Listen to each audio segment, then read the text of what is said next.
Okay, let's go.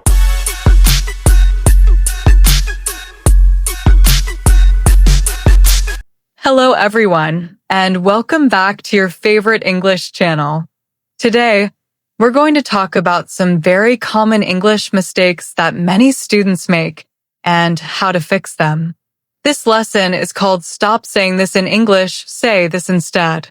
We'll learn together slowly with simple examples and short stories. You can repeat after me, listen carefully, and notice how small changes make your English sound more natural. Let's begin. Many students say, I very like it. But in English, we don't say very before a verb. We say really. So instead of I very like it, you should say I really like it. Repeat slowly in your mind. I really like it. I really like learning English. I really like watching movies. A girl named Lena once said, I very like pizza. Her friend smiled and said, Oh, you mean I really like pizza? Lena repeated, I really like pizza.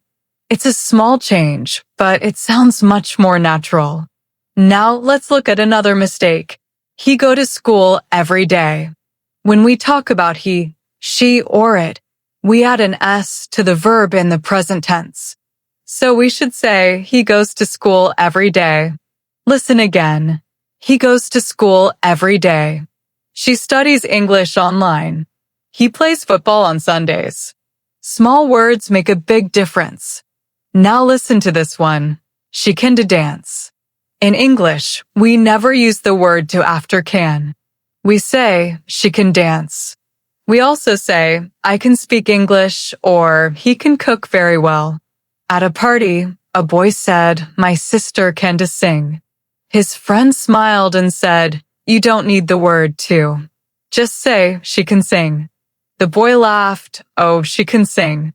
And now he never forgets that rule. Here's another one. I am agree. This one is very common.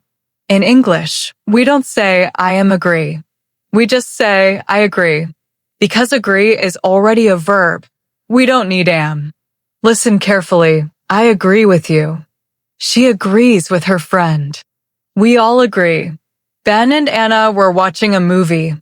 Ben said, This movie is funny. Anna answered, Yes, I am agree. Ben smiled and said, Just say, I agree. Anna repeated, I agree. A simple change, but her English sounded perfect. Let's fix one more grammar mistake. He doesn't goes. We already use doesn't, so we don't add an S to the main verb. The correct sentence is, he doesn't go. Dr. Sophia once said, I work every day, but he doesn't goes on Sunday. Her friend smiled and said, You mean he doesn't go?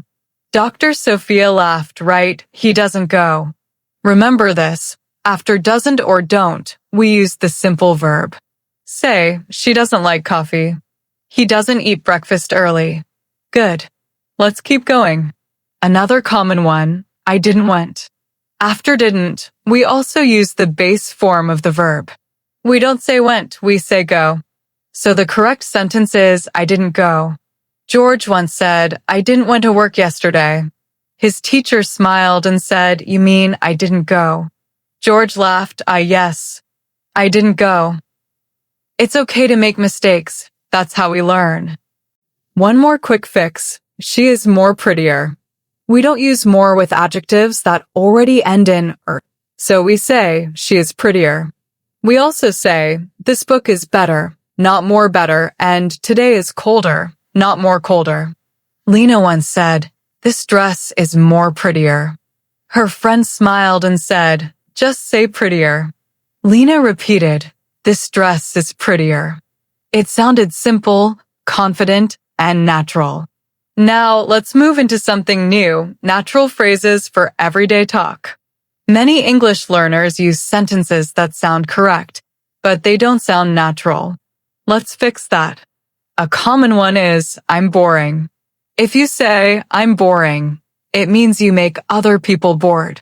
But if you want to say you feel bored, you should say, I'm bored. For example, I'm bored at home today means you feel no excitement. But I'm boring means other people don't enjoy being around you. That's not what you want to say. Another example, I don't can. In English, we never say that. We say I can't. For example, I can't swim or I can't drive. Short and simple. Here's another one. Let's discuss about it. In English, we don't say about after discuss. We say, let's discuss it. So, not let's discuss about the plan, but let's discuss the plan. Imagine two friends planning a trip. One says, let's discuss about it. The other replies, just say, let's discuss it. The first one smiles, let's discuss it then. That's how you sound natural. Now let's talk about polite and formal English. Sometimes learners say, give me water. This sounds too direct. In English, we make polite requests by saying, could I have some water, please? It sounds kind and natural. Instead of saying, I want this, try, I'd like this. I'd like means I would like, and it sounds softer and more polite. And another one, many people say, repeat again. But in English, repeat already means do it again. So we don't need the word again. Just say, please repeat that, or could you say that again? Here's a short story. Dr. Sophia went to a cafe. She said to the waiter, give me coffee. The waiter smiled politely, but it sounded a bit rude. Next time, she said, could I have a coffee, please?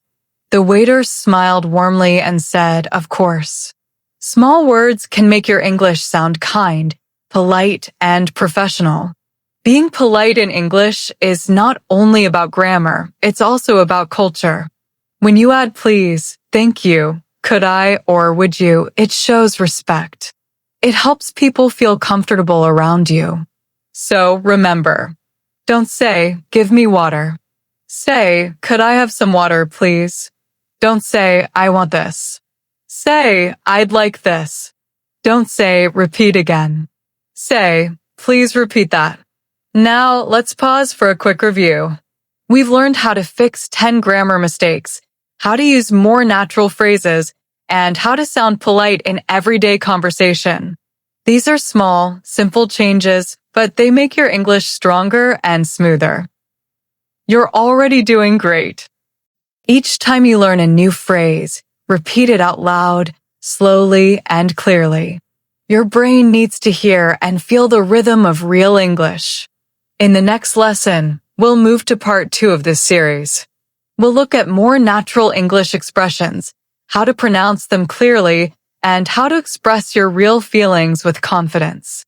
For now, review this lesson, repeat the examples, and notice your progress.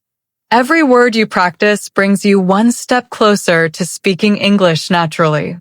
If you enjoyed this lesson, don't forget to like this video, leave a friendly comment, and subscribe to the channel. Your comments and support really help this community grow. If you'd like to keep improving your English with more lessons, you can explore English courses on Udemy with the link attached to the description and channel banner. You can also support this channel and future lessons by buying me a coffee with the link attached to the description and channel banner. Thank you for listening to part 1 of Stop Saying This in English, Say This Instead. We appreciate all our subscribers and listeners. Keep practicing, keep smiling, and I'll see you in the next lesson.